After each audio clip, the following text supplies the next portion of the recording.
Hello बच्चों, चलिए प्रश्न को देखते हैं। प्रश्न है कथन जिरकोनियम, हाफनियम, नियोबियम और tantalum, molybdenum, tungsten, palladium, platinum, silver और एयू आदि युग्मों की परमाणु त्रिज्या लगभग समान होती है। और बच्चों इसका कारण दिया है लेंथेनाइट संकुचन हाफनियम से मरकरी तक परमाणु त्रिज्या में होने वाले वृद्धि को निरस्त कर देता है। तो चलिए बच्चों इस प्रश्न की मुख्य अवधारणा की बात करें। मुख्य अवधारणा। तो बच्चों यहाँ पर हम संक्रमण तत्वों की बात करें तो सबसे पहले हम बनाते हैं बच्चों 3D श्रेणी।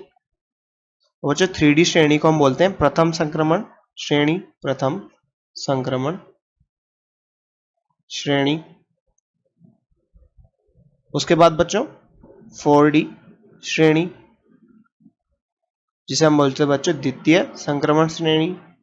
द्वितीय संक्रमण श्रेणी।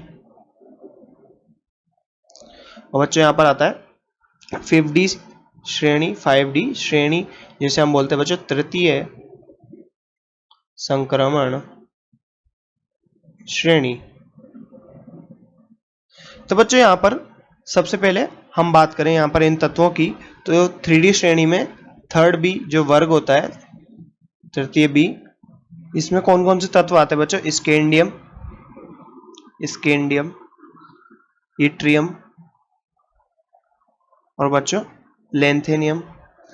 बच्चों यहाँ पर फोर्थ बी की बात करें तो इसके अंदर आते हैं बच्चों टाइटेनियम, जिरकोनियम और हाफनियम। बच्चों इसके बाद आता है, हम बात करें यहाँ पर फिफ्थ बी की।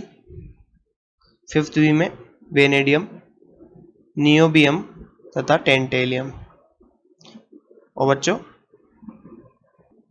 यहाँ पर सिक्स्थ बी की बात करें तो यहाँ पर आएगा क्रोमियम, मोलिब्डेनम और टंगस्टन। तो बच्चों यहाँ पर जैसे कि बात करें लेंथेनियम से आगे बच्चों एफ ब्लॉक आता है। F block. बच्चों एफ ब्लॉक में 5D श्रेणी में कितने इलेक्ट्रॉन, मतलब 14 तत्व आ जाते हैं। इसलिए बच्चों यहाँ पर जैसे ही हम जिरकोनियम या हाफनियम तक जाते हैं तो बच्चों यहाँ पर अगर बात करें जिरकोनियम के परमाणु क्रमांक की तो ये कितना होता है 40, और 40 से जस्ट यहाँ पर बच्चों कितना 72 हो जाता है, 72। तो बच्चों यहाँ पर ये बढ़ोतरी किस कारण से होती है? ये बढ़ोतरी इस कारण से होती है बच्चों यहाँ पर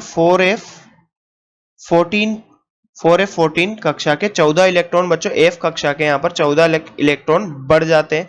अब बच्चों F कक्षा के 14 इलेक्ट्रॉन बढ़ जाते हैं, इसके कारण क्या होता है बच्चों 4F कक्षा इसके 14 इलेक्ट्रॉन अगर यहाँ पर बढ़ते हैं तो यहाँ से क्या होता है बच्चों प्रभावी नाभिकीय आवेश बढ़ता है, Z इफेक्टिव जिसे बोलते हैं हम, प्रभावी नाभिकीय आवेश, नाभिकीय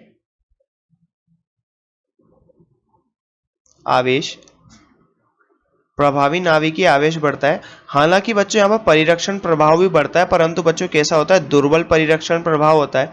दुर्बल परिरक्षण प्रभाव होने के कारण क्या होता है बच्चों यहाँ पर जो बचे कुछ इलेक्ट्रॉन है वो Z इफेक्टिव प्रभावी नाभिकीय आवेश दर्शाते हैं, दुर्बल परिरक्षण होता है, और बचे इलेक्ट्रॉन बच्चों प्रभावी नाभिकीय आवेश दर्शाते हैं, जिसके कारण बच्चों क्या होता है आकर्षण बढ़ता है परमाणु में। परमाणु में बच्चों आकर्षण बढ़ता है तो उसकी क्या होती है परमाणु त्रिज्या घट जाती है, परमाणु त्रिज्या घट जाती है, घट जाती है।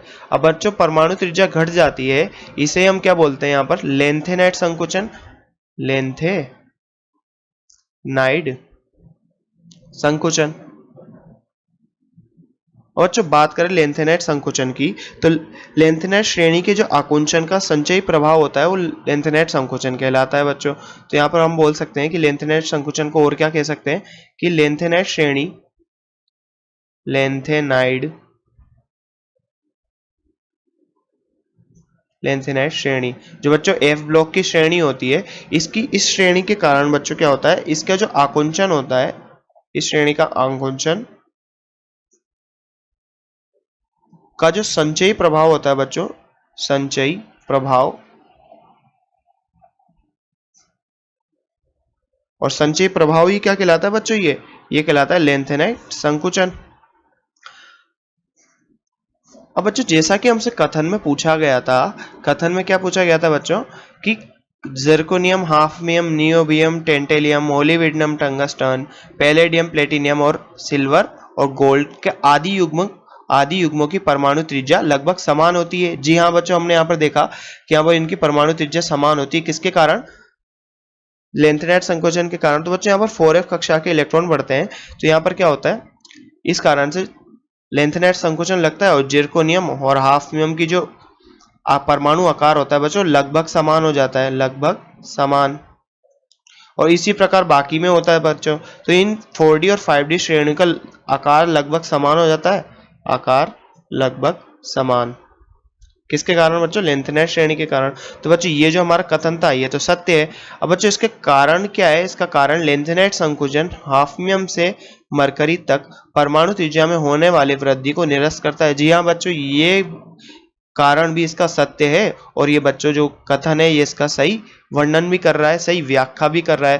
तो बच्चों अगर यहाँ पर विकल्पों की बात करें तो ये कथन और कारण दोनों सत्य हैं और जो कारण है बच्चों कथन की सही व्याख्या कर रहा था। तो इस प्रश्न का सही उत्तर होगा बच्चों ए, कथन और कारण दोनों सत्य हैं तथा कारण कथन का सही व्याख्या करता है। तो बच्चों इस प्रश्न का सही उत्तर होगा विकल्प नंबर ए।